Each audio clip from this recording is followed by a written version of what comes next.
আসসালামু আলাইকুম। System academic কেয়ারের পক্ষ থেকে জানাই আন্তরিক সালাম ও শুভেচ্ছা। আমি শুরু করব সপ্তম শ্রেণী গণিত 2024 সাল নতুন বই 180 পেজের 7 নম্বর কোশ্চেন অ্যান্সার।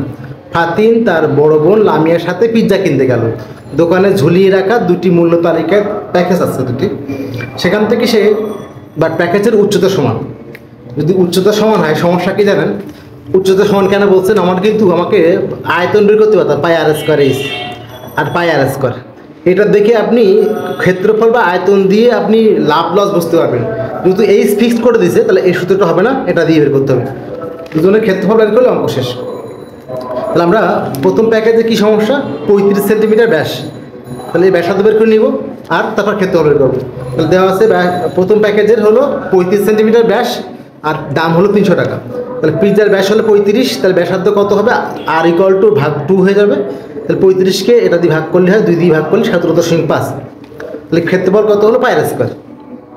এরকম পিৎজা কয়টা আছে বলেন তো?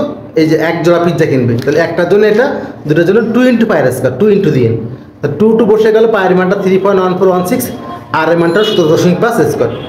একবারে গুণ করে দেখাই দেয় আপনাকে।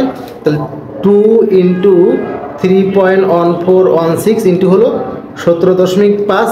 এখানে আপনি হোল স্কোয়ার দিতে পারেন, বাট আপনাদের ক্যালকুলেটর না থাকলে আপনি 17.5 দুবার দিয়ে নেবেন, শেষ। এটা এই যে এটা 1924.23। এখন দেখেন টাকা বলা আছে কিন্তু ওই দাম হলো এত টাকা। তাহলে এত টাকা, এত বর্গ সেন্টিমিটারের দাম হলো পিৎজার দাম, মানে 300 টাকা। আপনি এখানে দিয়ে লেখেন 300 টাকা, দাম হলো 300 টাকা। এত বর্গ সেন্টিমিটার পিৎজার দাম হলো 300 টাকা। তাহলে একের কত? তাহলে ওই 300কে এটা দিয়ে ভাগ করে দেন 0.156 টাকা। সেম আগের মতো পরেরটা আছে হলো 30 সেন্টিমিটার। তা যদি ব্যাসার্ধ বের করে নেন, দেন বৃত্তের ক্ষেত্রফল বের করে নেন, পিৎজার ক্ষেত্রফলটা। দেন এরকম পিৎজা সে কটা কিনবে? 3টা। তাহলে একটার জন্য এত, 3টার জন্য 3 পাই আর স্কোয়ার। আগের মতো গুণ করে দেন। তাহলে এখানে হলো 3 বসে গেল, 3 ইন্টু পায়ের মানটা 3.1416 আর পিৎজা হলো 15 ব্যাসার্ধটা, তাহলে তার স্কোয়ার। পাওয়ার হলো কিউ 3 বার, বা 3 বার গুণ করেন আপনি। 3 ইন্টু 3.1416 দিয়ে 15 আপনি 3 বার দেন, সমস্যা নেই।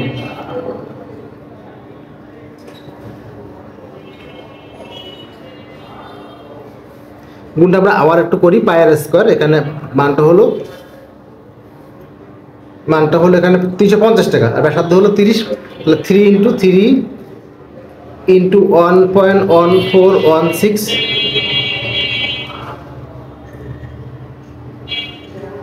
3 ইন্টু পায়ের মানটা 3.1416 ইন্টু হলো 15 স্কোয়ার হবে। সরি, মানে কিউ দিছি, সরি স্কোয়ার হবে, স্কোয়ার হবে কারণ এখানে তো পায়ের স্কোয়ার, সরি মানটা এটা আসলো।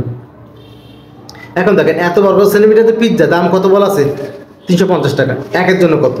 তাহলে আমরা একের জন্য বের করা হলো এত টাকা, আর এখানে বের হলো এই যে 155 আর এখানে হলো 165। তাহলে এটা বেশি টাকা লাগবে, এটা কম টাকা লাগবে, তার মানে কয়ের কিনলে লাভবান হবে।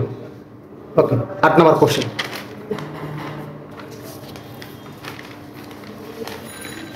8 নম্বর কোশ্চেনটি খেয়াল করি যে বৃত্তাকার সামগ্রী প্রদর্শনের খুঁটিনাটি হিসাব সংক্রান্ত একটা প্রজেক্ট করবেন, বাট সেখান থেকে আপনি যে কোনো একটা জিনিস নিয়ে আপনি তার ব্যাস, পরিধি আর ক্ষেত্রফল বের করবেন।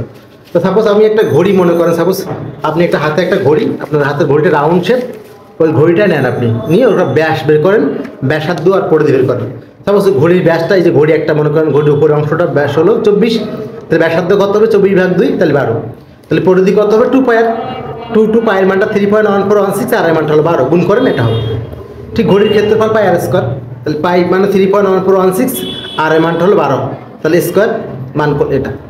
অর্থাৎ আপনাকে যে কোনো একটা জিনিস নিতে হবে, তা আপনি এটা ঘড়ির উপরে অংশ নিচ্ছেন ব্যাস, তাহলে ব্যাসার্ধ বের করেন। ব্যাস মনে করেন 24, তাহলে ব্যাসার্ধ কত? 12, চাচ্ছে হলো। আর বাকি হলো আপনার চাচ্ছে হলো পরিধি আর ক্ষেত্রফল, তাহলে পরিধি 2 পাই আর ক্ষেত্রফল পাই আর স্কোয়ার। এই হলো আমাদের 8 নম্বর কোশ্চেন। লাস্ট কোশ্চেনটি, রুমাল ও ন্যাপকিন, কুশন বা যে কোনো কাপড় দিয়ে আপনি একটা নকশা তৈরি করেন। একজনের নিতুর পছন্দের একটি কাজ, কিন্তু সে যেটা দিয়ে তৈরি করে, মনে করেন যেটা দিয়ে সে সুতা বনে, তার মাপটা বলে দিচ্ছে, তার মাপটা বলেছে 15। এই যে তার মাপটা হলো ব্যাসার্ধ, কারণ এই সুতা দিয়ে এখানে বুনতে হয়, বাট তার ব্যাস বলে নাই, তার ব্যাসার্ধ এই 2 বছর 15। চাচ্ছি কি আমি ওই চাকরিটির পরিধি কত আর ক্ষেত্রফল কত, অনেক ইজি একটা ম্যাথ। কারণ যেহেতু আমার এটুকু বলতেছে 15, কারণ কেন্দ্রটি সব দূরত্ব সমান, বললে 15।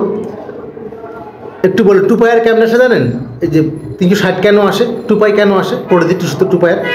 দেখেন মোট হলো 360 ডিগ্রি কোণ তৈরি করে, মোট কোণ তৈরি করে কীভাবে? 360, এভাবে 360 মানে হলো 2 পাই, পাই মানে 180 ডিগ্রি, তাহলে 2 পাই হলো 360। আর যে যে সে ব্যাসার্ধ নিয়ে ঘোরে ওটাকে আর বলে, তাই 2 পাই আসে। ওকে, তাহলে পরিধি কত? 2 পাই আর 2 ফিক্সড, পায়ের মানটা 3.1416 আর এর মানটা 15, গুণ করলে 94.248।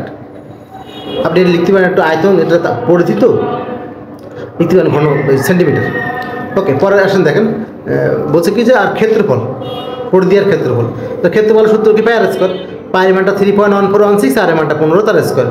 আমরা দেখাই দিই, পায়ের মানটা হলো 3.1416 আর এর মানটা হলো 15 স্কোয়ার আছে, এখানে স্কোয়ার দেওয়া আছে, বা যদি আমাদের ক্যালকুলেট না থাকে আপনি 15 দুবার লিখেন, সমস্যা নেই। তাহলে আসলে হলো 706.86। এগুলো আমাদের 9 নম্বর কোশ্চেন আছে। আশা করি বুঝতে পারছেন। সিস্টেম একাডেমিক কেয়ারের পক্ষ থেকে আন্তরিক সালাম জানিয়ে শেষ করলাম আজকের মতো ক্লাস। আল্লাহ হাফিজ।